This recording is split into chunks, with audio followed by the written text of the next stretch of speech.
মুসলমান না হইয়া মরিও না রে যুবক। আজ আমি বক্তা বক্তা ভাব, তুমি টাকার ক্ষমতার ভাব।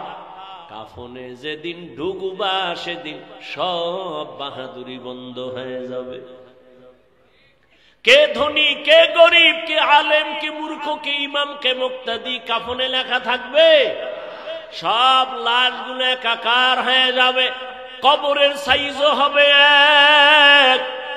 কবরে রাখার পরে প্রশ্ন হবে তিনটা, তাও এক। রবের পরিচয় দাও, ধর্মের পরিচয় দাও, রাহমাতুল লিল আলামিনের পরিচয় দাও। নবী বলেন যারা এই তিন প্রশ্নের জবাব দিবে তাদের কবর হবে রওজাতুম মির রিয়াজিল জান্নাহ। আর যারা জবাব দিতে পারবে না তাদের কবর হবে হুফরাতুম মিন হুফারিন নার। তোমার মতো যুবক সন্তান র‍্যাব, আর্মি, পুলিশ, বিডিআরের চাকরি করে, নামাজ ছাড়ে না, বলো বাবা তুমি কেন পারবা না?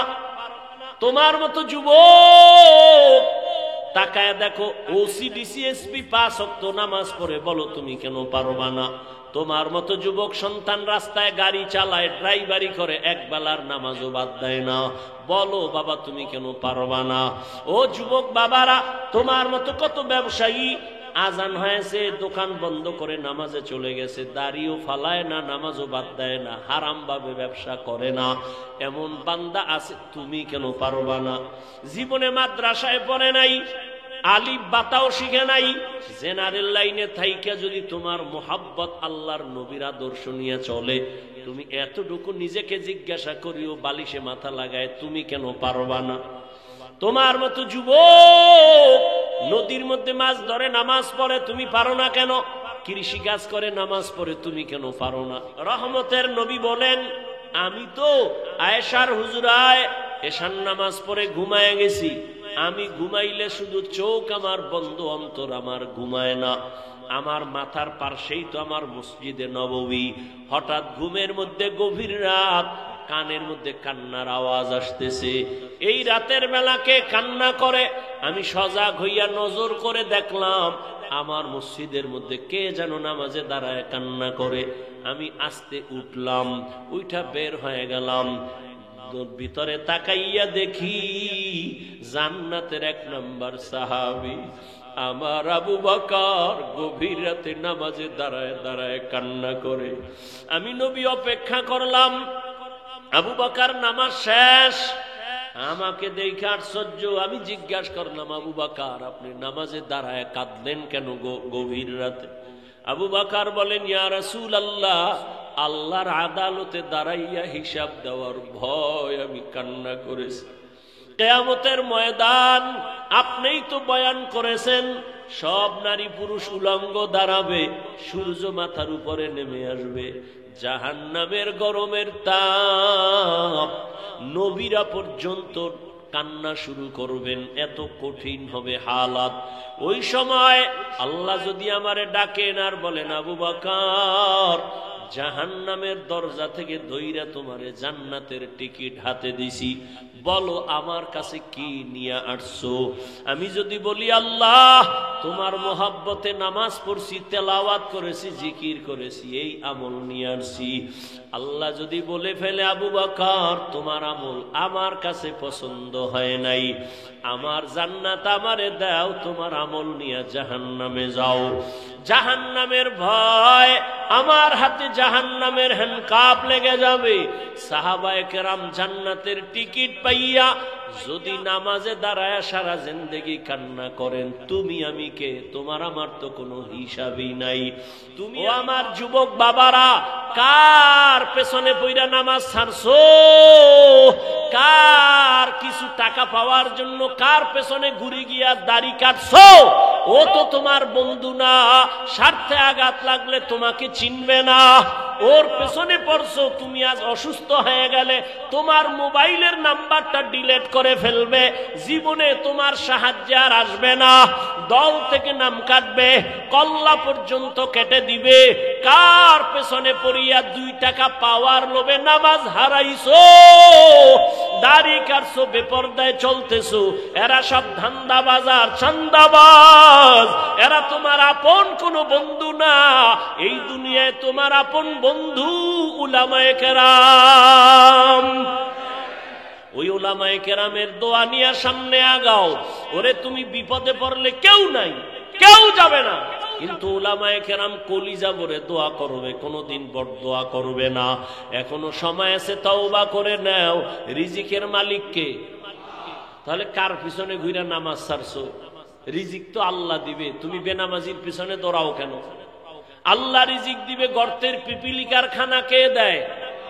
জঙ্গলের প্রাণীর খানা কে দেন? নদীর মধ্যে হাজারো লাখো মাছের খানা কে দেন? ওরা দামি না আমরা দামি? ওদের যদি আল্লাহ দিতে পারে, আমগো পারবেন না? তাহলে পাগল হয়ে দৌড়াও কেন বেনামাজির পেছনে, সুদের পেছনে? এখনো সময় আছে, তওবা করে নাও। মরিয়া গেল আর নামাজ ছাড়বা না, বেপরদায় চলবা না। নবীর তরিকা মেনে উলামায়ে কেরামের পরামর্শ নিয়া, মা বাবার দোয়া, শিক্ষকের দোয়া নিয়া চলবা। তওবা করার মতো যদি অন্তর তৈরি হয়ে থাকে, কপালে যদি আবু জাহেলের মতো না হয়, ওমরের মতো অন্তর থাকে যে মরিয়া গেল আর নামাজ ছাড়বো না, দাড়ি কাটবো না, মা বাবার বরদোয়া নিব না, শিক্ষকের দোয়া নিয়ে উলামায়ে কেরামের পরামর্শ নিয়ে চলবো নবীর তরিকায়, যদি তওবার নিয়ত হয়, খাঁটি তওবার নিয়ত যাদের আছে, মুনাফিকি না অন্তরে না থাকে, খাঁটি তওবার নিয়তে দুটো হাত আমার আল্লাহকে দেখাইয়া দাও। আয় আল্লাহ, হাতগুলো কবুল করে নেন, তওবা কবুল করে নেন, তওবার উপরে মজবুত হইয়া চলার মতো তৌফিক দান করেন, আমিন। আয়াত পড়েছে, আল্লাহ বলেন, ইয়া আইয়ুহাল্লাযীনা আমানুত্তাকুল্লাহা হাক্কা তুকাতিহি ওয়া লা তামুতুন্না ইল্লা ওয়া আনতুম মুসলিমুন। হে মুমিন, তোমরা আল্লাহকে ভয় করো, তাকওয়া অর্জন করো, ভয় করার মতো হক আদায় করে, এবং মুসলমান না হওয়া পর্যন্ত মৃত্যুবরণ করিও না। নবীজি বলেন, আলা কুল্লুকুম রাঈন ওয়া কুল্লুকুম মাসউলুন আন রাইয়াতিহি। সাবধান হে উম্মত, তোমরা প্রত্যেকেই দায়িত্বশীল। আল্লাহর দরবারে দায়িত্বের কারণে জবাবদিহিতার কাঠগড়ায় দাঁড়াতে হবে। নবীজি হাদিস শুনানোর পরে সাহাবায়ে কেরাম প্রশ্ন করলেন, ইয়া রাসূলুল্লাহ, দায়িত্বশীল কে কার উপর? নবীজি বললেন, অধীনস্থদের যিনি কর্তা, গার্ডিয়ান, তিনি অধীনস্থদের জন্য দায়িত্বশীল। মা বাবার অধীন সন্তান, প্রত্যেক মা বাবা সন্তানের দায়িত্বশীল। ছাত্ররা শিক্ষকের অধীন, প্রত্যেক শিক্ষক ছাত্রদের জন্য দায়িত্বশীল। একজন স্ত্রী তার স্বামীর অধীন, প্রত্যেক স্বামী তার স্ত্রীর জন্য দায়িত্বশীল। মসজিদের মুসল্লিয়ানে কেরাম, ইমাম ও খতিবের অধীন, প্রত্যেক ইমাম ও খতিব মসজিদের দায়িত্বশীল। প্রত্যেক ইমাম খতিব কিসের দায়িত্বশীল? কথা হয় না। মসজিদের দায়িত্বশীল, কমিটি না। খুব খেয়াল করেন, কমিটি মসজিদের দায়িত্বশীল না, কমিটি হলো বিল্ডিং এর দায়িত্বশীল। বুঝেন নাই? বিল্ডিং কেমনে বড় করবে, ছোট করবে, সুন্দর করবে, এই দায়িত্ব কমিটির। কিন্তু এখন গেছে সব উল্টা পাল্টা হইয়া, মসজিদ বাদ দিয়ে এখন ইমাম আর খতিব এদের দায়িত্ব নিয়ে বাহাদুরি করে অনেক কমিটির লোকেরা। এটা কেমন হইল? শিয়ালের হাতে মুরগি দেওয়া যেমন হইল। শিয়ালের কাছে মুরগি দিয়া বলে 3 দিন আমানত। শিয়াল বলে দোয়া ওসাই, মাপ ওসাই। 3 দিন কেন, 1 দিনও না, জিন্দা কেন, মরাও দেওয়া সম্ভব না। তো শিয়ালের হাতে মুরগি দিলে যা হয়, সুদখোর বেনামাজির হাতে ধর্মের চাবি দিলে তাই হয়। দিছে কারা? জিব্রাইল। কথা বলেন না কেন? সুদখোর বেনামাজির হাতে ধর্মের চাবি দিছে জিব্রাইল। কারা? স্বীকার করবেন না? অন্যায় করছেন, এটা স্বীকার করতে খুব প্রেস্টিজ লাগে না? সারা জীবন ইসলাম চাই বইলে স্লোগান দিয়া, ভোটের আগের রাত্রে টাকা খাইয়া সকালবেলা কেবলা ঘুরাই দিছেন, তাহলে সরকারের গালি দেন কেন? কপাল তো আপনার খারাপ, আপনি হারাম খাইলে আপনার নেতাও তো হারামখোর হবে। আপনি সুদখোর হইলে আপনার নেতাও সুদখোর হবে। আমারে এখানে যদি জীবনে দাওয়াত না দিত আমি বসতাম? এক তো সময়ও নাই, আর দাওয়াত না দিলে না বসাইলে বসানোর সুযোগ নাই। তো সুদখোরেরে আপনি চেয়ারে না বসাইলে বসবে কেমনে? আপনারাই তো বসাইছেন।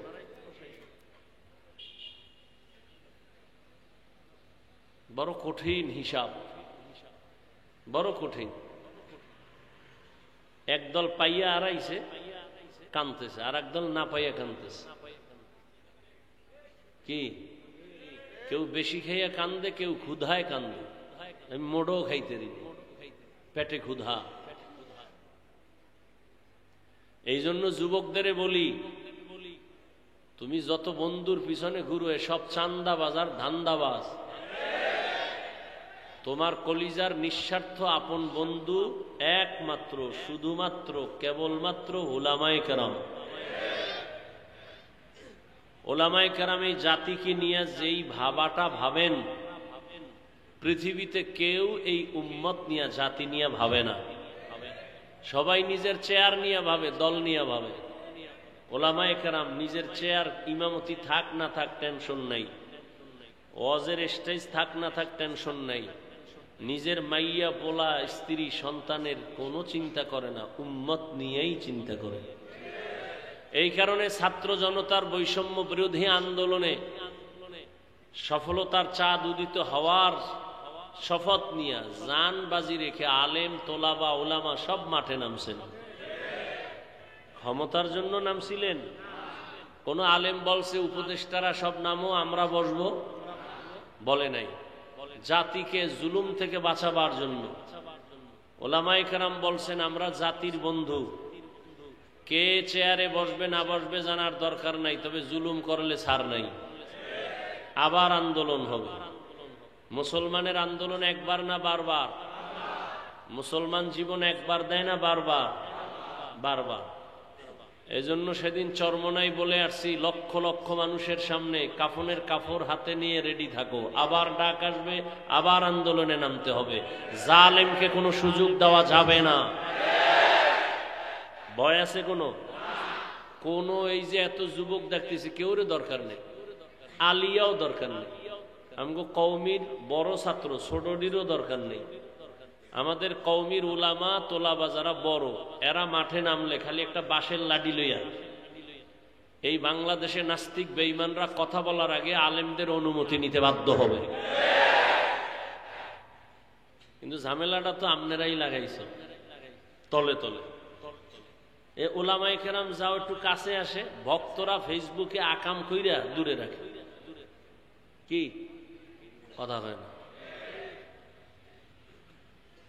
আলেমের বিরুদ্ধে যারা কলম ধরে, আমি সারা বাংলাদেশে বলছি, এরা মা বাবার অভিশপ্ত সন্তান। যে হোক ওর কপালে মা বাবার অভিশাপ আছে, না হয় আলেমের বিরুদ্ধে কলম ধরতে পারে না। ও মরার আগে পঙ্গু হয়ে মরবে। জীবনে বহু দেখছি ছোট্ট বয়সে, বলার সময় নাই, আলেমের সাথে যারা বেয়াদবি করে ওরা মরার আগে মরে, মরার আগেই মরে। তুমি যদি বাইতুল মুকাররমের খতিব, তোমার কপালেও ভোগ আছে। কথার কথা। উলামায়ে কেরামের ইজ্জত নিয়ে যারা টাল বাহানা করবে, এদের ছাড় নাই। আল্লাহ ধরে ফেলবেন। জুলুমের বিচার মরার আগে হবে, রসুলের হাদিস। আল্লাহ জুলুম থেকে আমাদের সবাইকে হেফাজত করেন। ছাত্র এখানে অধিকাংশ যুবক।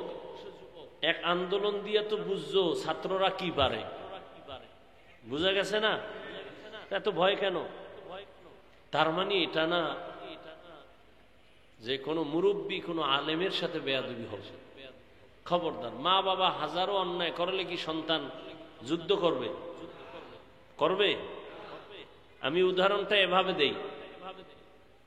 ইমাম সাহেব নামাজে দাঁড়াইছে মসজিদে, মাইক কানে লাগাইয়া মাগরিবের নামাজে। তো পাশে চায়ের দোকান, মাইকের বক্সের আওয়াজ বাইরে যায়। কটা বেনামাজি বয়ে বয়ে ডান হাতে বিড়ি টানে, বাম হাতে চা টানে। ও নামাজ লাগে না, ও দিল এমনি পরিষ্কার। তো ইমাম যে নামাজে দাঁড়াইছেন, তেলাওয়াত করতেছেন, নামাজে ভুল হতে পারে না পারে না? ভুল হলে কি করতে হবে বলেন? সত্য কথাটা বলেন। লোকমা দিতে হবে, তাই তো? কারণ ইমাম সাহেব আল্লাহর কি কুদরত, আলহামদু সূরায় ভুল হয়ে গেছে। চায়ের দোকানের বেনামাজি যেটি মূর্খ, এরাও ধৈর্য ফেলাইছে আলহামদু সূরার ভুল তো ধরা সহজ। একটা জিব্বায় কামড় দিয়া কয় কি, কয় ইমাম সাহেব তো ভুল করে এলাইছে, কয় লোকমা দে। ও চায়ের কাপ থুইয়া জানালা দিয়া তাকায়, কয় ইমাম সাহেব কামটা ঠিক করেন না, তাড়াতাড়ি ঠিক করেন। কি দিছে? এটা লোকমা না বেয়াদবি? এটা লোকমা না গাদ্দারি? ভালো করে এই পয়েন্টটা মনে রাখবা আমার যুবক বাবারা। ইমামের ভুল হতেই পারে, লোকমাও দিতে হবে। তবে চায়ের দোকানের লোকগুলো গিয়ে জানালা দিয়ে যে লোকমা দিছে, এটা লোকমা না, এটা চূড়ান্ত গাদ্দারি আর বেঈমানি আর বেয়াদবি। কারণ লোকমা কেমনে দিবে? সিস্টেম আছে না? কি সিস্টেম? পিছনে যে থাকবে আরে কলার ধইরা পিছনে লয়ে যে তোমার যোগ্যতা নাই না। ইমামের পেছনে লোকমা দিতে হবে, দিতে হবে তো। কারা দিবে? মুসল্লিরা। মুসল্লিরা দিবে মানে কি 500 মুসল্লি সব জোরে চিৎকার দিবে? সবাই যদি একসাথে লোকমার নিয়ত একটা চিৎকার দেয়, ইমাম তো জায়গায় শেষ। কি নিয়ম? কি ইমামের পেছনে একজন যোগ্য ব্যক্তি দাঁড়াবেন, সভাপতি, সেক্রেটারি তো যোগ্য ব্যক্তি, এলাকার বড় সুদখোর, এই ইমাম সাহেবের পিছনে দাঁড়াবেন নাকি? একজন ভালো যোগ্য ব্যক্তি দাঁড়াবেন যে ইমাম সাহেব যদি একটা জের জবরেরও ব্যবধান হয় আর আয়াতের অর্থ বিকৃতি হয়ে যায়, পেছন থেকে লোকমা দিবেন আদবের সাথে। ইমামের নামাজ যদি প্রথম বৈঠকের পরে কোনো ঝামেলা হয়ে যায়, তাহলে পেছনের ব্যক্তি গিয়া নামাজ শেষ করবেন, সেই যোগ্যতা নিয়ে পেছনে দাঁড়াবেন যে হেন খাওয়ান নাই, হেন ওই শিয়ালের রাতে মুরগি। ইমামের পেছনে সব দামি দামি বেনামাজি সুদখোর, সাপ্তাহিক মুসল্লিদের আড্ডা। কি আল্লাহ হেদায়াত দান করুন। তাহলে উলামায়ে কেরাম যদি ভুল করে, অবশ্যই ভুল হবে, শয়তান তো ওয়াসওয়াসা দিবেই। উলামায়ে কেরামের ভুল হলে ভুলটা ধরায় দেওয়ার মতো আলেম আছে না নাই? অন্যরা ভুল ধরায় দেওয়া এটা লোকমা নয়, বেয়াদবি। লোকমা না বেয়াদবি? পৃথিবীর প্রত্যেকটা মানুষের জীবনের সৌন্দর্যের নাম আদব। যার আদব নাই ওর কপাল নাই, ওর জিন্দেগি নাই। লিকুল্লি শাইইন যিনাতুন ফিল ওয়ারা ওয়া যিনাতুল মারই তামামুল আদাবি আজ খুদা খা হিমে তৌফিক আদব বে আদব মাহরুম গাশত আজ ফজলে রা। রহমতের নবীকে বললেন দায়িত্বশীল। প্রত্যেক মা বাবা সন্তানের জন্য দায়িত্বশীল, প্রত্যেক স্ত্রীর জন্য স্বামী দায়িত্বশীল, মুসল্লিদের জন্য ইমাম ও খতিব দায়িত্বশীল, ওয়ার্ডের মেম্বার ওয়ার্ডের মানুষের জন্য দায়িত্বশীল, ইউনিয়নের একজন চেয়ারম্যান ইউনিয়নবাসীর জন্য দায়িত্বশীল, গোটা দেশের মানুষের জন্য দায়িত্বশীল সরকার, আর গোটা উম্মতের জন্য দায়িত্বশীল একমাত্র শুধুমাত্র কেবলমাত্র উলামায়ে কেরাম। আর একজন সাহাবী বললেন, ইয়া রাসূলুল্লাহ, আমার অধীনেও কেউ নাই, আমিও কারো অধীনে না, আমি একা, আমার কোনো দায়িত্ব আসেনি। রহমতের নবী বললেন, আপনার অঙ্গ যে আছে, অঙ্গ প্রত্যঙ্গের আপনি দায়িত্বশীল। আল্লাহ দুটো হাত দিয়েছেন, দুটো পা দিয়েছেন, কিয়ামতের দিন আল্লাহ এগুলোর হিসাব নিবেন। এমনি দেন নাই। হাতের ডিউটি আছে আলাদা, পায়ের ডিউটি আলাদা, চোখের ডিউটি আলাদা। কিয়ামতের ময়দানে আমার আল্লাহ জিজ্ঞাসা করবেন, আল ইয়াউমা নাখতিমু আলা আফওয়াহিহিম ওয়া তুকাল্লিমুনা আইদিহিম ওয়া তাশহাদু আরজুলুহুম বিমা কানু یکسبون دستگوید من چونی دزدیده‌ام لب گوید من چونی بوسیده‌ام چشم گوید چیده‌ام غمزه حرام گوش گوید چیده‌ام سمرুল কালাম আল্লাহ বলবে হাত কথা বলো চোখ কথা বলো বাস্তবে হাত কখনো কথা বলতে পারে না আপনাদের হাত পারেনি পারে না এটাই সত্য কিন্তু মুমিনের আকীদা বিশ্বাস রাখতে হবে দুনিয়ার সব বিবেক যেটাকে বলে এটা হবেই না অসম্ভব আমার রব বলেন এটা আমার কুদরতের দ্বারা সম্ভব মরা গাছে কথা বলতে পারে না এটাই সত্য আল্লাহ যদি কুদরতি ক্ষমতা দেন পারবে দুধের বাচ্চা কথা বলতে পারে না আল্লাহ যদি ক্ষমতা দান করে তো পারবে কিয়ামতের ময়দানে যখন আল্লাহ বলবেন হাত কথা বলো হাত কথা বলা শুরু করবে আল্লাহর কুদরতি ক্ষমতায় বলবে তোমারে যে দায়িত্ব দেওয়া হয়েছিল যে এই ডিউটির জন্য ওই ডিউটি পালন করছে কিনা বলো হাত আল্লাহর কাছে বলবেন হে মালিক এই হাতের দ্বারা মা বাবার কল্যাণে কাজ করবে করে নাই হাতের দ্বারা উলামায়ে কেরামের পেছনে নেক আমলে হাত ব্যবহার করবে করে নাই বরং মানুষের পেছনে ক্ষতি সাধনের জন্য হাত ব্যবহার করেছে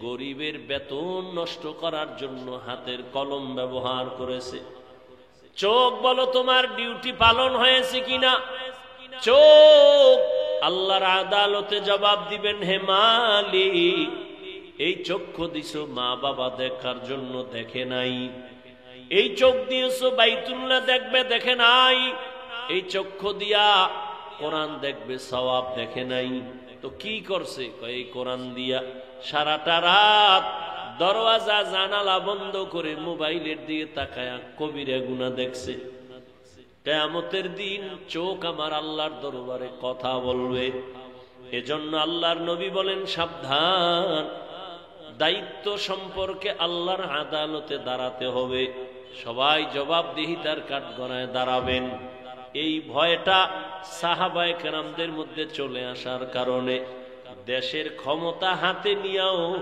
রাতের গভীরে নামাজে দাঁড়ায় দাঁড়ায় কান্না করেছেন জান্নাতের টিকিট হাতে পাইয়া সাহাবায়ে কেরামের কান্নার আওয়াজ আর আমরা এত বয়ান শুনি বয়ান জানি এখানে এমন একটা মানুষও নাই যেই কথা জানে না মিথ্যা বলা হারাম গালি দেওয়া হারাম গীবত করা হারাম সুদ খাওয়া হারাম ঘুষ খাওয়া হারাম জুলুম করা হারাম চুরি করা হারাম ডাকাতি হারাম কাউকে হত্যা করা হারাম জানার পরেও বহু বান্দা মিথ্যা বলে গালি দেয় গীবত করে এর কারণটা কি অথচ এর পেছনে উলামায়ে কেরাম তো বয়ান কম করে না তাবলীগ ও দাওয়াত ও তাবলীগের মেহনত কম চলে না জুমার দিন খতিবের বয়ান উলামায়ে কেরামের হাড় ভাঙ্গা পরিশ্রমের বয়ান এরপরেও কেন আমলের খাতা শূন্য এর একমাত্র কারণ আল্লাহর আদালতে দাঁড়াইয়া হিসাব দেওয়ার ভয় অন্তরে এখনো আসে নাই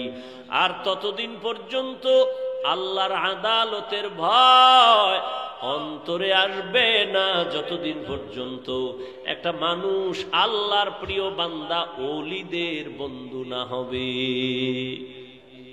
উলামায়ে আহলে হকের বন্ধু যতদিন হবে না বয়ান চলবে আমল হবে না ওর কপাল বড় খারাপ আর কপাল যদি খারাপ হয়ে যায় আমি হাফিজুর রহমান কেন মক্কা মদিনার ইমাম কেন স্বয়ং নবী যেই নবীর চেহারা দেখলে পেটের ক্ষুধা থাকে না কেমন মায়ার নবী আমার যে নবীর চেহারার মোহাব্বতের নজরে দেখলে জাহান্নাম হারাম ওই নবী রাস্তা দিয়া যখন চলেন দুপার্শ্বের গাছ নত হয়ে আমার নবীরে সালাম জানায় সাহাবায়ে কেরাম কানে শুনতেছেন নবী হাঁটতেছেন বারবার জঙ্গল থেকে সালামের আওয়াজ আসতেছে ও পয়গম্বর মানুষ দেখি না সালাম আসতেছে কোথা থেকে রহমতের নবী বলেন সাহাবা আমি মুহাম্মদের আগমনের সুবাস পাইয়া জঙ্গলের হরিণ আমারে সালাম জানায়।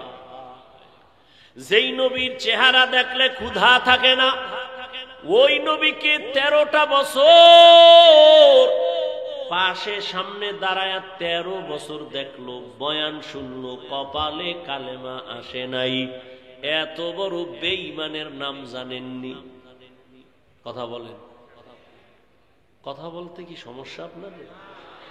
এমনি দি দোকানে গরম বানায় ফেলা, মসজিদে গরম, যেখানে কথা প্রয়োজন সেখানে বলবেন না।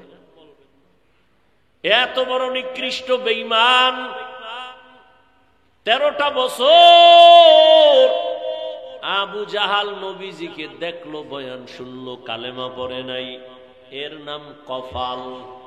অন্যদিকে 27 বছরের যুবক তরবারি নিয়ে যায় নবীকে জবাই করার জন্য। নবীজিরে দেইখা তরবারি ফালায় বলেন, নবী কল্লা কেটে দেন, তবে আগে কালেমা রশি গলায় লাগায় দেন। মান ইয়াহদিল্লাহু ফাহুয়াল মুহতাদ ওয়া মান ইউদ্লিল ফালান তাজিদা লাহু ওয়ালিয়্যাম মুরশিদা। হেদায়েত আল্লাহ যাকে দিবেন পেয়ে যাবে, আর আল্লাহ যার হেদায়েতের দরজা খুলবে না, আমি হাফিজুর রহমান কেন স্বয়ং নবীর বয়ানও কপালে কালেমা আসবে না। হাতের মুষ্টির মধ্যে পাথর নিয়া আবু জাহাল কয়, ভাতিজা আমার হাতে কি আছে বলতে পারলে এখন আমি কালেমা পড়ব, নবী মানব। নবী বলেন, আমি বলতে পারি না। কেন পারো না? বলে, আমি গাইবের ইলম আল্লাহ দেন নাই, তবে হাতের মুষ্টিতে যা আছো একটু আওয়াজ দাও।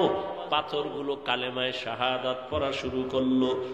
আবু জাহাল পাথরগুলো মাটির মধ্যে ফেলে বলে, ভাতিজা তুমি এত বড় জাদুকর আমি জানতাম না। এর নাম কপাল। কপাল যদি পুড়ে যায় হেদায়েতের দরজা খুলবে না। আর কপাল যদি আল্লাহ খুলে দেয়, নবীকে জবাই করতে আসিয়াও কালেমা পড়ে, এর নাম কপাল। এরে আমার কলিজার যুবক, দুনিয়াতে আর কত মাইয়ার চরিত্র নষ্ট করলে তোর মনের আশা মিটবে? দুনিয়াতে আর কত রাত মোবাইলে কবিরা গুনাহ দেইখা তোর আশা মিটবে? এত তাড়াতাড়ি তওবা করবি না। তো গুনাহ করলে এরপরে তুই তওবা করবি? কত জীবন তুই পার্কে পার্কে দৌড়ানোর পরে তুই তওবা করবি, তোর আশা মিটবে? বল। চোখের সামনে তো যুবকের লাশ, পানির নিচে লাশ, গাড়ির নিচে লাশ, ঘুমের বিছানায় লাশ। ওলামায়ে কেরামের কথা শুনলা না রে বাবা? কয়দিন এই বাহাদুরি? করোনায় কত লাশ চলে গেল, ডেঙ্গুতে কত লাশ চলে গেল, এই ছাত্র জনতার আন্দোলনে কত লাশ চলে গেল। ও আল্লাহর বান্দা, তুমি সুস্থ, এটা বাঁচার গ্যারান্টি না। অসুস্থ রোগীর সামনে সুস্থ মানুষ মরে যায়, অসুস্থ রোগী অনেক দিন থাকে। আল্লাহর কাছে জবাব দেওয়ার ভয় অন্তরে জমা করে নাও। আল্লাহ বলেন, ইয়া আইয়ুহাল্লাযীনা আমানুত্তাকুল্লাহা হাক্কা তুকাতিহ ওয়া লা তামুতুন্না ইল্লা ওয়া আনতুম মুসলিমুন।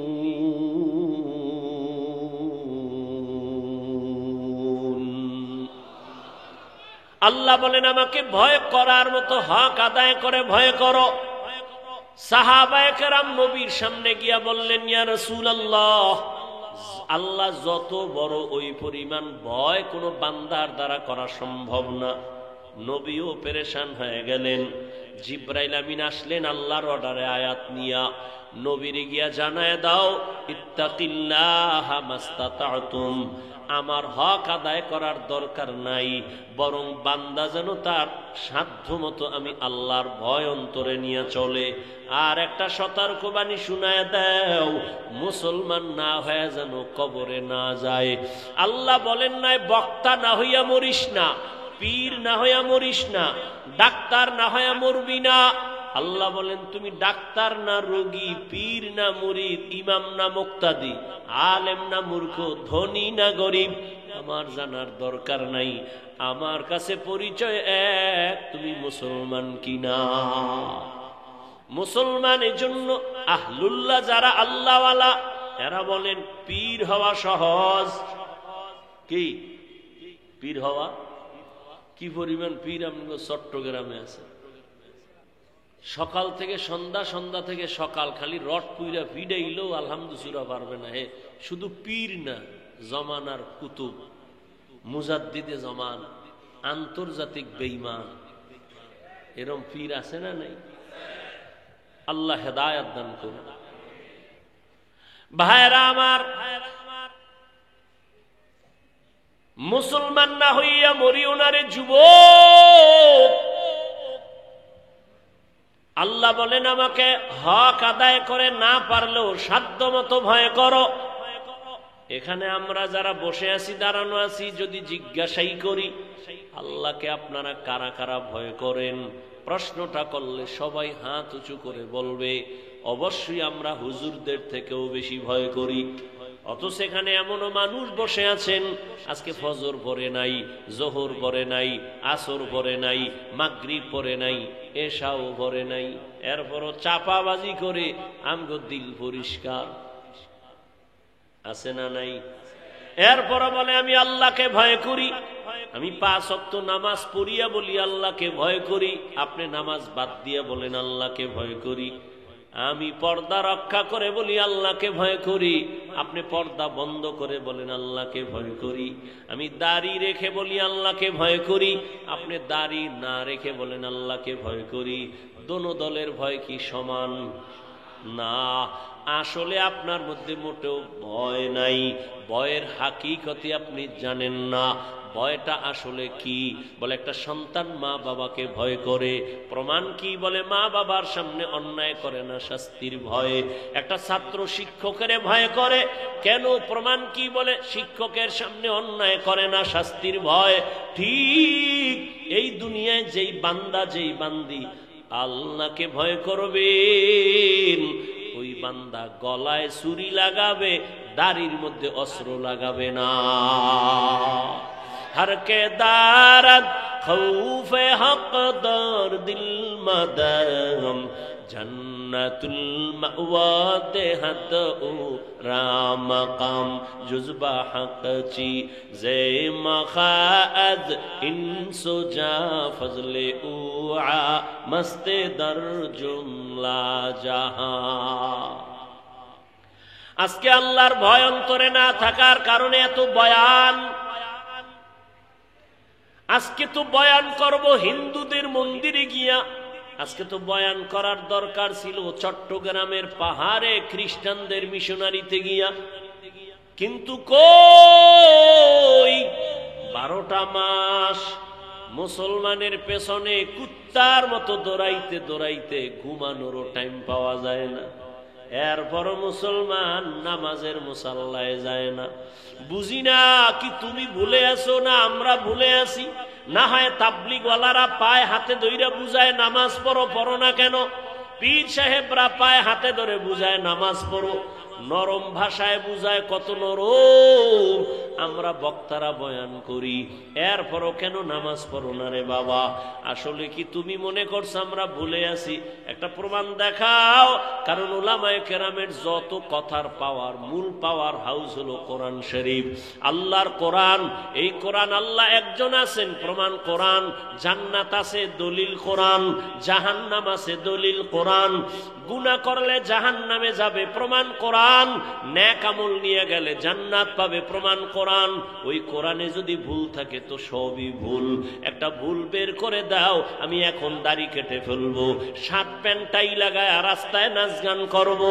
তুমি কেন 1500 বছর পর্যন্ত কত পণ্ডিতেরা ভুল বের করার অপচেষ্টা করিয়াও একটা ভুল বের করতে পারে নাই, বরং বহু বিধর্মীরা কালেমা পড়ে মুসলমান হয়ে গেল। ও আল্লাহর বান্দারা, তাহলে সমস্যাটা কোথায়?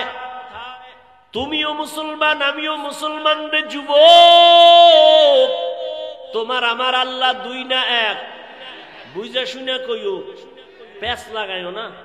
অযুবক বাবা বলো, তোমার আল্লাহ আমার আল্লাহ, তোমার আমার নবী, কোরআন, হাদিস, কাবা, ধর্ম, কালেমা, দুনিয়াতে আসছি তাও কিন্তু এক। বিদায় বেলা কাফনের সংখ্যা হবে এক। আমারও 3 কাফন, তোমারও 3 কাফন। নাকি আমি একটা বক্তার সম্মানে বাড়ানো হবে? তুমি রিক্সার ড্রাইভার, গরিব হওয়ার কারণে একটা কাফন কম হবে। আমারও 3 কাফন, তুমিও 3 কাফনে পেঁচায়া পড়বা। কালার হবে আলাদা। কি কালারও এক। কাফনের উপরে লেখা থাকবে বড় হুজুরের লাশ। হ্যাঁ, তা এত মাস্তানি কেন, এত ভাব কেন? আজ আমি বক্তা বক্তা ভাব, তুমি টাকার ক্ষমতার ভাব। কাফনে যেদিন ঢুকবা সেদিন সব বাহাদুরি বন্ধ হয়ে যাবে। কে ধনী, কে গরিব, কে আলেম, কে মূর্খ, কে ইমাম, কে মুক্তাদি, কাফনে লেখা থাকবে। সব লাশগুলো একাকার হয়ে যাবে। কবরের সাইজও হবে এক। কবরে রাখার পরে প্রশ্ন হবে 3টা, তাও এক। রবের পরিচয় দাও, ধর্মের পরিচয় দাও, রাহমাতুল লিল আলামিনের পরিচয় দাও। নবী বলেন, যারা এই 3 প্রশ্নের জবাব দিবে তাদের কবর হবে রওজাতুম মির রিয়াজিল জান্নাহ। আর যারা জবাব দিতে পারবে না তাদের কবর হবে হুফরাতুম মিন হুফারিন নার। কে জবাব দিতে পারবে? হুজুরেরা গ্যারান্টি নাই। যদি হুজুরেরা জবাব দিতে পারার গ্যারান্টি থাকতো, জান্নাতের টিকিট হাতে পাইয়া সাহাবায়ে কেরাম জীবনভর কান্না করতেন না। রহমতের নবী বলেন, আমি তো আয়েশার হুজুরায় এশার নামাজ পড়ে ঘুমায় গেছি। আমি ঘুমাইলে শুধু চোখ আমার বন্ধ, অন্তর আমার ঘুমায় না। আমার মাথার পাশেই তো আমার মসজিদে নববী। হঠাৎ ঘুমের মধ্যে গভীর রাত, কানের মধ্যে কান্নার আওয়াজ আসতেছে। এই রাতের বেলাকে কান্না করে আমি সজাগ হইয়া নজর করে দেখলাম আমার মসজিদের মধ্যে কে যেন নামাজে দাঁড়ায় কান্না করে। আমি আস্তে উঠলাম, উঠা বের হয়ে গেলাম। ভিতরে তাকাইয়া দেখি জান্নাতের 1 নম্বর সাহাবী আমার আবু বকর গভীর রাতে নামাজে দাঁড়ায় দাঁড়ায় কান্না করে। আমি নবী অপেক্ষা করলাম। আবু বকর নামাজ শেষ, আমাকে দেখে আশ্চর্য। আমি জিজ্ঞাসা করলাম, আবু বকর আপনি নামাজে দাঁড়ায় কাঁদলেন কেন গভীর রাতে? আবু বকর বলেন, ইয়া রাসূলুল্লাহ, আল্লাহর আদালতে দাঁড়াইয়া হিসাব দেওয়ার ভয় আমি কান্না করেছি। কিয়ামতের ময়দান আপনিই তো বয়ান করেছেন, সব নারী পুরুষ উলঙ্গ দাঁড়াবে, সূর্য মাথার উপরে নেমে আসবে, জাহান্নামের গরমের তাপ, নবীরা পর্যন্ত কান্না শুরু করবেন, এত কঠিন হবে হালাত। ওই সময় আল্লাহ যদি আমারে ডাকেন আর বলেন, আবু বকর জাহান্নামের দরজা থেকে দইরা তোমারে জান্নাতের টিকিট হাতে দিছি, বলো আমার কাছে কি নিয়ে আসছো? আমি যদি বলি, আল্লাহ তোমার মোহাব্বতে নামাজ পড়ছি, তেলাওয়াত করেছি, জিকির করেছি, এই আমল নিয়ে আসছি। আল্লাহ যদি বলে ফেলে, আবু বকর তোমার আমল আমার কাছে পছন্দ হয় নাই, আমার জান্নাত আমারে দাও, তোমার আমল নিয়ে জাহান্নামে যাও। জাহান্নামের ভয়, আমার হাতে জাহান্নামের হ্যান্ডকাপ লেগে যাবে। সাহাবায়ে কেরাম জান্নাতের টিকিট পাইয়া যদি নামাজে দাঁড়ায় সারা জিন্দেগি কান্না করেন, তুমি আমি কে? তোমার আমার তো কোনো হিসাবই নাই। তুমি আমি মাওলানা দাবি করি, কিন্তু না, আসলে আমি মানুষই হইতে পারি না। হ্যাঁ, মাওলানা হইছি ঠিক, আমার সার্টিফিকেট আছে মাওলানার, এটাও ঠিক। তুমি মুফতি সাহেব, এটাও ঠিক। তবে ভালো করে বুঝো, একটু আগেই বলেছি, আল্লাহ কিন্তু বলে নাই মাওলানা না হইয়া কবরে আসবা না, মুফতি সাহেব না হইয়া মরবা না। আল্লাহ বলে, তোর মুফতিগিরির দাম নাই, মাওলানাগিরির দাম নাই, আমার কাছে আসার আগে মুসলমান হইয়া কবরে আসবা। মুসলমান হইয়া মরার ব্যাখ্যা কি? আল্লাহ মুমিনকে বলেন মুসলমান হইয়া মর, কোন বেঈমানকে বলেন নাই ওরে মুমিন আমরা যারা এখানে মুমিন প্লাস মুসলমান, আবার আমাদের কেন বললেন মুসলমান হইয়া মরো? এই কথা বলার কারণ কি? মুমিন তো আমরা মুসলমান সব এক, আবার আল্লাহ কেন বললেন ও মুমিন মুসলমান হইয়া মরো? তাহলে কি আমরা মুমিন হইছি, মুসলমান হইতে পারি নাই? কেমন কেমন যেন একটু প্রশ্ন। আবার এক আয়াতে আল্লাহ বলেন ইয়া আইয়ুহাল্লাযীনা আমানু দুখুলু ফিস সিলমি কাফা ওয়া লা তাত্তাবিউ খুতুওয়াতিশ শাইতান ইন্নাহু লাকুম আদুউম মুবিন।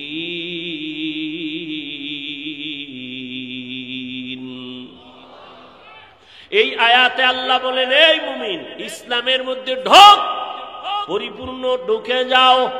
আল্লাহ আর এক আয়াতে আরো স্পষ্ট করে বলেন ইয়া আইয়ুহাল্লাযীনা আমানু আমিনু বিল্লাহি ওয়া রাসূলিহি, ও মুমিন আল্লাহর উপরে রাসূলের উপরে ঈমান আনো। এখানে আমরা সবাই মুমিন না? কথা কন না কেন? আল্লাহ মানি, নবী মানি, মানার কারণেই তো মুমিন। আল্লাহ কয় এই মুমিন আবার ঈমান আন। মুমিনের ডবল ঈমানের দাওয়াত কেন? এই জবাব দেওয়ার টাইম আমার নাই, থাকলেও আপনাদের ধৈর্য নাই। আছে? আল্লাহ কবুল করেন। আল্লাহ দুই জবাব দিছেন। আল্লাহ তো গায়েবের মালিক নাকি? আমাকে পিসাবরাও গায়েব জানে। আল্লাহ কয়জন? সবাই বলেন। আল্লাহ যে এক, কোন দিক থেকে এক বলেন? আল্লাহ কেমন এক যার কোনো দুই? আল্লাহ কেমন এক যার সমান কোন আল্লাহ? আল্লাহ তো এক যার সহযোগিতায় কেউ। আল্লাহর ক্ষমতার মতো কারো ক্ষমতা? আল্লাহর স্পেশাল কিছু গুণ আছে, এই গুণ আর কারো মধ্যে। কেউ যদি মনে মনে ভাবে আল্লাহর গুণ আরো কারো মধ্যে আছে, স্পেশাল গুণটা আরো কারো মধ্যে আছে, মনে করার নাম শিরিক। যারা মনে করবে তাদের নাম হলো মুশরিক। মুশরিকদের জন্য আল্লাহ জান্নাত হারাম করে দিয়েছেন। ইন্নাল্লাহা লা ইয়াগফিরু আন ইউশরাকা বিহি ওয়া ইয়াগফিরু মা দুনা যালিকা লিমান ইয়াশা ওয়া মান ইউশরিক বিল্লাহ ফাকাদ দাল্লা দালালাম বাঈদা ওয়া মান ইউশরিক বিল্লাহ ফাকাদ ইফতারা ইসমান আযীমা ওয়া মান ইউশরিক বিল্লাহ ফাকাদ হারামাল্লাহু আলাইহিল জান্নাহ। যারা শিরকের গুনাহ করবে আল্লাহ বলে আমি তাদের ক্ষমা দিব না, তাদের জন্য জাহান্নাম, জান্নাত হারাম করে ঘোষণা দিয়ে দিলাম। আল্লাহর মতো আল্লাহ আছে মনে করা শিরিক, আল্লাহর গুণের মতো কারো গুণ আছে মনে করার নাম শিরিক। যারা মনে করবে তাদের নাম মুশরিক। আল্লাহর স্পেশাল একটা গুণ হলো আল্লাহ গায়বের মালিক। কুল্লা ইয়ালামু মান ফিস সামাওয়াতি ওয়াল আরদিল গায়বা ইল্লাল্লাহ। আল্লাহ বলেন হে নবী জানায়া দেন আসমানের বাসিন্দারা কেউ গায়ব জানে না। ও নবী জানায়া দেন জমিনের বাসিন্দারা কেউ গায়ব জানে না। কে জানেন? একমাত্র আল্লাহ। এরে নবীর উম্মত ভালো করে বুঝো, আল্লাহ পাক রব্বুল আলামিন বলেন আমি আল্লাহ এক, আমি আল্লাহর সাথে আর কারো অংশীদারিত্ব নাই। এরে নবীর উম্মতের দল, আল্লাহ পাক বলেন আমি গায়েব জানি।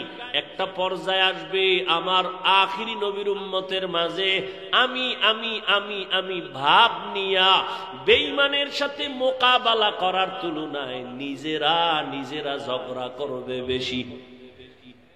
আমরা বেশি বেশি করি না? আমরা নিজেদের মধ্যে তর্ক বেশি। আজ আমরা যদি একটু তর্ক বন্ধ করে সব যদি এক হাতে হাত রাখতাম, কিছু লাগবে না, আন্দোলনও লাগবে না, স্লোগানও লাগবে না, শুধু এক ময়দানে যদি সব আলেম আসতো, এইটা দেখাই বেঈমান আর নাস্তিকদের ঘুম হারাম হয়ে যাইত। আল্লাহ জানেন শেষ জমানায় মানুষ আমার উম্মত নবীর উম্মতের মাঝে মুমিনে মুমিনে ঝগড়া করবে, রক্তক্ষয়ী সংঘর্ষ লাগাবে, নিজেরা নিজেরা অহংকারী ভাব নিয়ে। কি কইব? কইবে নবী কাফেরের কাছে দাওয়াত দিছে, তোমরা মুমিন হইয়া কেন মুমিনের দাওয়াত দাও? এরকম ঝামেলা আছে না নাই? চট্টগ্রামে নাই?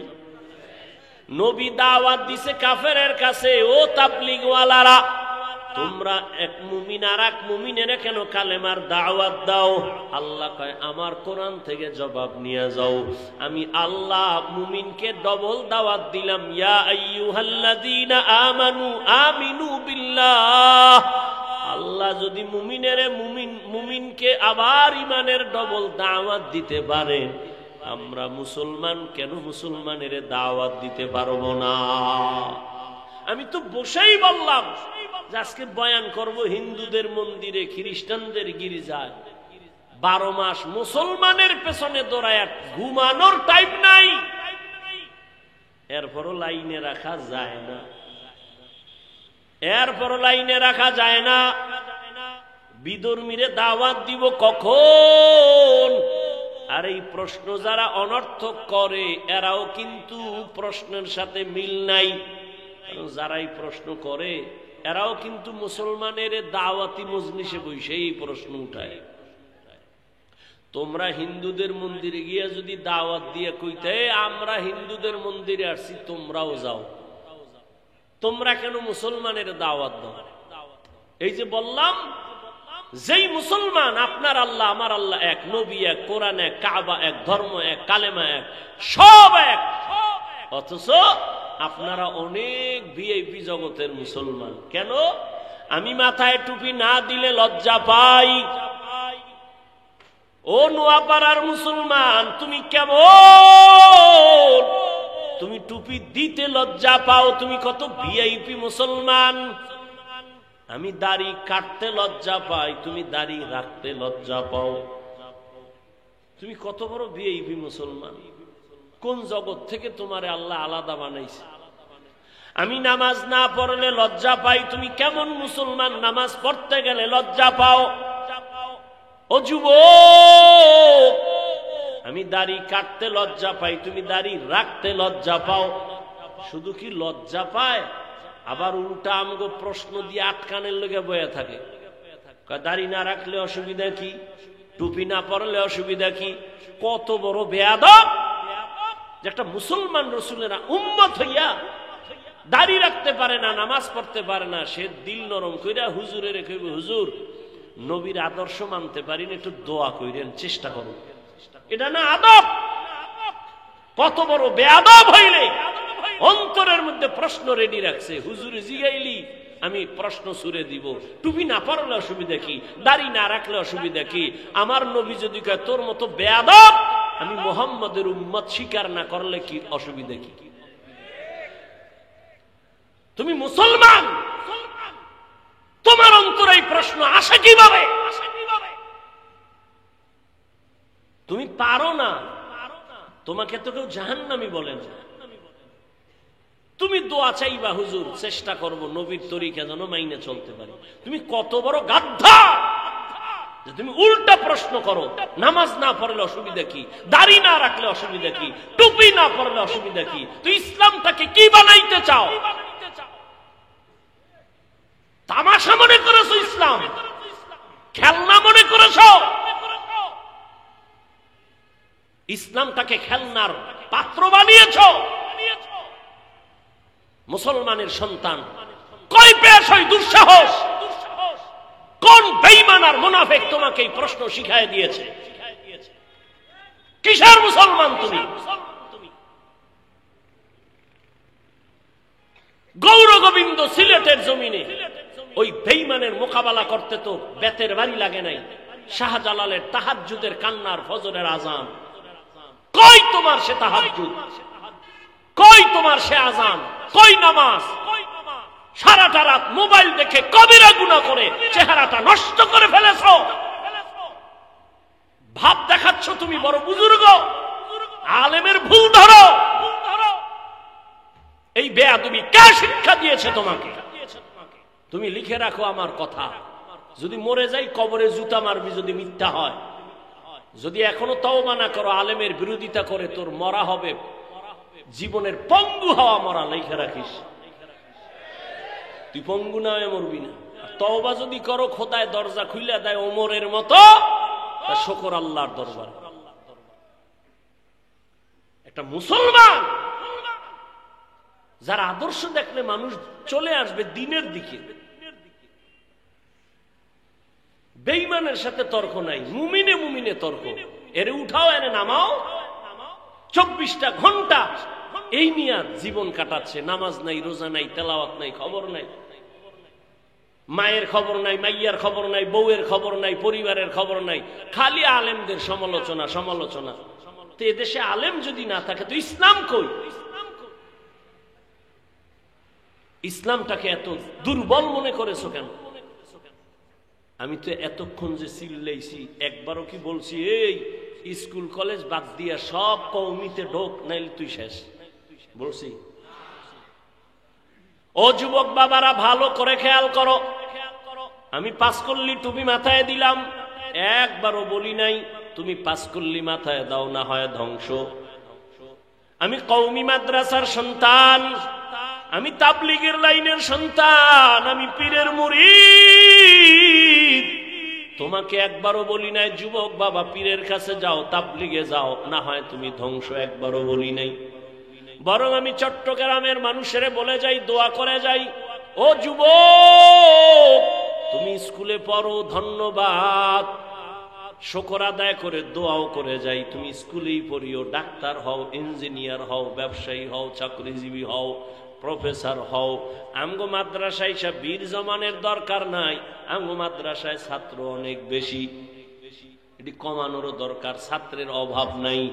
কলেজ ভার্সিটি বন্ধ করে মাদ্রাসা আসার কোনো যৌক্তিকতা নাই। বরং তুমি ওখানে লেখাপড়া করে ডাক্তার হও, ইঞ্জিনিয়ার হও, প্রফেসর হও, ব্যবসায়ী হও, চাকরিজীবী হও। তবে একটা দাবি, বেয়াদব জীবনে হইও না রে বাবা। যদি তুমি মা বাবার সাথে বেয়াদবি করে বরদোয়া নাও, পঙ্গু হয়ে যাবা, তোমার জীবন নষ্ট। তুমি যদি বেয়াদবি করিয়া ডাক্তার হও, ডাক্তার হইলে তুমি বেয়াদবি মার্কা ডাক্তার যদি হও, তুমি তাসলিমার মতো জুতা খায়া পালানো ছাড়া উপায় হবে না। অতএব বাবা তুমি বেয়াদব হইও না, তুমি একজন সফল আদর্শের ডাক্তার হও, আদর্শবান ইঞ্জিনিয়ার হও, আদর্শবান ব্যবসায়ী হও। তোমার আদর্শ দেখে যেন মানুষ কিছু শিক্ষা পায়, তোমার ব্যবহারে কোনোদিন যেন মা বাবা কষ্ট না পায়, তোমার ব্যবহারে যেন শিক্ষকেরা কষ্ট না পায়, তোমার ব্যবহারে কখনো যেন তোমার উলামায়ে কেরাম কষ্ট না পায়। তুমি আদবওয়ালা জিন্দেগি নিয়ে চলো, কারণ আল্লাহর জাতের কসম, তুমি যত বড় হতে চাও মা বাবার দোয়া ছাড়া সম্ভব না, শিক্ষকের দোয়া ছাড়া সম্ভব না, উলামায়ে কেরামের নেক নজর ছাড়া কোনোদিন সম্ভব না। এই জন্য বাবা তুমি যেই লাইনে থাকো, ডাক্তার হও বাধা নাই, মুসলমান হইয়া মরো। ডাক্তার হইয়া মুসলমান হওয়া যাবে না কথাটা এমন না। এবার বাস্তবে কিছু উদাহরণ তোমার সামনে দেই। বাবা তুমি যুবক জবাব দাও, তোমার মতো যুবক জেনারেল লাইনে আছে, স্কুলে কলেজে, সত্য কথাটা স্বীকার করো। তোমার মতো যুবক স্কুলে পড়িয়াও কি 5 বেলার নামাজ পড়ে দাড়িওয়ালা আছে? না থাকলে কও নাই আছে? আর ওয়াজ নাই, তোমার জন্য কোনো ওয়াজ নাই, তোমার ওয়াজ শেষ। তুমি শুধু এতটুকুই আল্লাহ বিবেক দিছে, কুকুর শুয়ারকে আল্লাহ ভালো মন্দ যাচ্ছে এর বিবেক দেয় না, তোমাকে দিছে। তুমি শুধু এতটুকু নিজেকে জিজ্ঞাসা করো তো, তোমার মতো জেনারেল লাইনের ছেলেটা স্কুল কলেজে পড়ে যদি দাড়ি থাকে, নামাজ থাকে, তুমি পারো না কেন? আর কোনো ওয়াজের দরকার নাই তোমার। তোমার মতো যুবক সন্তান র্যাব, আর্মি, পুলিশ, বিডিআরের চাকরি করে, নামাজ ছাড়ে না, বলো বাবা তুমি কেন পারবা না? তোমার মতো যুবক তাকায় দেখো, ওসি ডিসি এসপি 5 ওয়াক্ত নামাজ পড়ে, বলো তুমি কেন পারবা না? তোমার মতো যুবক সন্তান রাস্তায় গাড়ি চালায়, ড্রাইভারি করে, এক বেলার নামাজও বাদ দেয় না, বলো বাবা তুমি কেন পারবা না? ও যুবক বাবারা, তোমার মতো কত ব্যবসায়ী আজান হয়েছে দোকান বন্ধ করে নামাজে চলে গেছে, দাড়িও ফালায় না, নামাজও বাদ দেয় না, হারাম ভাবে ব্যবসা করে না, এমন বান্দা আছে, তুমি কেন পারবা না? জীবনে মাদ্রাসায় পড়ে নাই, আলিফ বাতাও শিখে নাই, জেনারেল লাইনে থাইকা যদি তোমার মোহাব্বত আল্লাহর নবীর আদর্শ নিয়ে চলে, তুমি এতটুকু নিজেকে জিজ্ঞাসা করিও, বালিশে মাথা লাগায়, তুমি কেন পারবা না?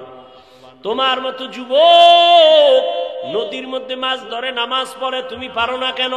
কৃষি কাজ করে নামাজ পড়ে, তুমি কেন পারো না? এখনো সময় আছে, তওবা করে নেও। ও পর্দার আড়ালের মা বোনেরা, আসেনি মা বোন? হ্যাঁ, এরে আম্মা জানেরা, বোনেরা, আপনাদের সন্তানদেরকে নিয়ে যত কথাই আমি শুনাইলাম, এই কথা বাস্তবায়ন হবে না যদি আপনাদের চেষ্টা না থাকে, দোয়া না থাকে। কারণ আপনারা নবীদের মায়ের মতো দামি, আপনারা সাহাবায়ে কেরামদের মায়ের মতো দামি, আপনারা খাদিজা রাদিয়াল্লাহু আনহার মতো দামি, ফাতেমা রাদিয়াল্লাহু আনহার মতো দামি, আয়েশা রাদিয়াল্লাহু আনহার মতো দামি। এরে আম্মা জান, আপনারা ইসমাইল নবীর মা হাজরা আলাইহা সালামের মতো দামি, আপনারা ঈসা নবীর মা মারিয়াম আলাইহা সালামের মতো দামি। জীবনের বড়, দুনিয়ার বড় এক বেঈমান ফেরাউন, জানেননি তার স্ত্রীর নাম কি? আসিয়া। এত বড় বেঈমান ফেরাউনের ঘরে আসিয়া কত বড় আল্লাহর পেয়ারা বান্দি। কিয়ামতের নবী বলেন, কিয়ামতের দিন জান্নাতে আসিয়ার সাথে আমার বিবাহের বন্ধন হয়ে যাবে। ও পর্দার আড়ালের মা, আপনার স্বামী তো ফেরাউনের মতো খারাপ না, আপনি কি পারেন না নামাজ পড়ে দোয়া করবেন? স্বামীরে যদি বলতেন, স্বামী নামাজ পড়ার চেষ্টা করো, কামাই রুজি করো, তুমি হারাম টাকা ঘরে আনবা না, যদি এভাবে বুঝাইতেন, হারাম টাকা খাইয়া নিজের রক্ত নাপাক করব না, সন্তানেরটাও নাপাক করতে দিব না, দুনিয়ার কোন স্বামী হারাম কামাই ঘরে নিতে পারত না। এরে আম্মা জান, আপনার মতো কত মা এই অঞ্চলে এখনো পাবেন, পর্দা রক্ষা করে চলে, নামাজ ছাড়ে না, স্বামীর মাল হেফাজত করে, সন্তানগুলোকে আদর্শওয়ালা বানানোর চেষ্টা করে, কখনো মোবাইলে চরিত্র বিক্রি করে না। এরে আম্মা জানেরা, আপনারা কেন পারবেন না? ও যুবক বাবা, এখনো সময় আছে, তওবা করে নাও। জীবনে তো কম নামাজ ছাড়লা না, মনে চাইছে পার্কে যাবা, দৌড়ায় গেছো, কেউ বাধা দিছে ফিরো নাই, মনে চাইছে গুনাহ করবা, করেছো, বাধা মানো নাই, মনে চাইছে নামাজ পড়বা না, পড়ো নাই, হাজার মানুষ বুঝাইছে নামাজ পড়ো নাই, আর কত বাহাদুরি করবা? এখনো সময় আছে, তওবা করে নাও। মনে মনে আল্লাহকে বলো, হে মালিক, জীবনে আর নামাজ ছাড়বো না, আর দাড়ি কাটবো না, বেপরদায় চলবো না, মা বাবার সাথে বেয়াদবি করব না, শিক্ষকের দোয়া নিয়া, উলামায়ে কেরামের পরামর্শ নিয়া, নবীজির তরিকা মেনে চলবো, মা বাবার দোয়া নিয়ে চলবো।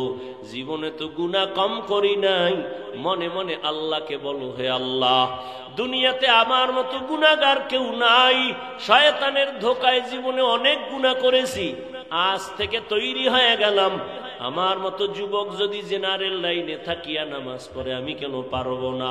ও আল্লাহ, তুমি তো হায়াতের মালিক, রিজিকের মালিক, সম্মানের মালিক, আজ থেকে আর নামাজ ছাড়বো না, দাড়ি কাটবো না। ও আমার যুবক বাবারা, কার পেছনে পইরা নামাজ ছাড়ছো? কার কিছু টাকা পাওয়ার জন্য কার পেছনে ঘুরে গিয়া দাড়ি কাটছো? ও তো তোমার বন্ধু না, স্বার্থে আঘাত লাগলে তোমাকে চিনবে না, ওর পেছনে পড়ছো। তুমি আজ অসুস্থ হয়ে গেলে তোমার মোবাইলের নাম্বারটা ডিলিট করে ফেলবে, জীবনে তোমার সাহায্য আর আসবে না, দল থেকে নাম কাটবে, কল্লা পর্যন্ত কেটে দিবে। কার পেছনে পড়িয়া 2 টাকা পাওয়ার লোভে নামাজ হারাইছো, দাড়ি কাটছো, বেপরদায় চলতেছো, এরা সব ধান্দাবাজ আর চান্দাবাজ, এরা তোমার আপন কোনো বন্ধু না। এই দুনিয়ায় তোমার আপন বন্ধু উলামায়ে কেরাম। ওই উলামায়ে কেরামের দোয়া নিয়ে সামনে আগাও। ওরে তুমি বিপদে পড়লে কেউ নাই, কেউ যাবে না, কিন্তু উলামায়ে কেরাম কলিজা ভরে দোয়া করবে, কোনোদিন বড়দোয়া করবে না। এখনো সময় আছে, তওবা করে নাও। রিজিকের মালিক কে? তাহলে কার পিছনে ঘুরে নামাজ ছাড়ছো? রিজিক তো আল্লাহ দিবে, তুমি বেনামাজির পিছনে দৌড়াও কেন? আল্লাহ রিজিক দিবে। গর্তের পিপিলিকার খানা কে দেয়? জঙ্গলের প্রাণীর খানা কে দেন? নদীর মধ্যে হাজারো লাখো মাছের খানা কে দেন? ওরা দামি না আমরা দামি? ওদের যদি আল্লাহ দিতে পারে, আমগো পারবেন না? তাহলে পাগল হয়ে দৌড়াও কেন বেনামাজির পেছনে, সুদের পেছনে? এখনো সময় আছে, তওবা করে নাও। মরিয়া গেল আর নামাজ ছাড়বা না, বেপরদায় চলবা না, নবীর তরিকা মেনে উলামায়ে কেরামের পরামর্শ নিয়া, মা বাবার দোয়া, শিক্ষকের দোয়া নিয়া চলবা।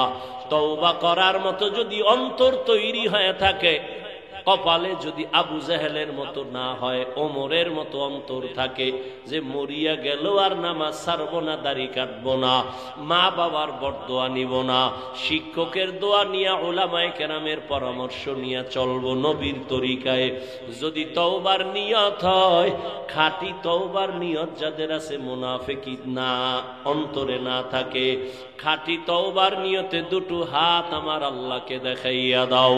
আয় আল্লাহ, হাতগুলো কবুল করে নেন, তওবা কবুল করে নেন, তওবার উপরে মজবুত হইয়া চলার মতো তৌফিক দান করেন, আমিন।